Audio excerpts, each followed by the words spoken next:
Right. Well, this is an example of a typical example of the drunk man looking for his keys under the streetlight, even though he lost his keys somewhere else. He's looking there because that's where the light is. And so this is a tool that Russia has that it can use presumably to achieve its goals. But obviously, the technological capacities of these kind of services are much greater than the capacity of Russia to block them.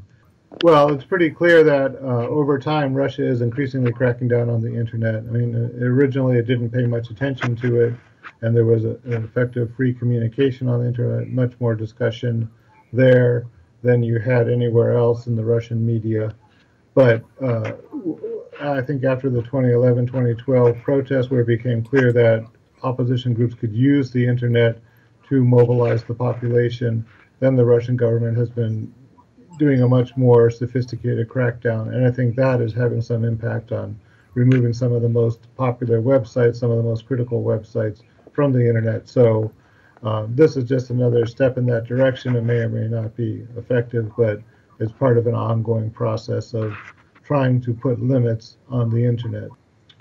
Well, if we go back to the idea, I think this is basically a symbolic move. The government of Russia wants to show that it's fighting against outside aggressive forces, in this case, this messenger service, and so that for Putin to maintain his legitimacy after the election in which he banned all political opponents, he needs to show that he's doing something, that there's an enemy out there, and for him to stay in power, that's the primary objective of the current regime. There's no real other objective, and so this is something advancing that goal, and so it has to be understood in that context, rather than the context of really fighting terrorism, because obviously that's not the main objective here.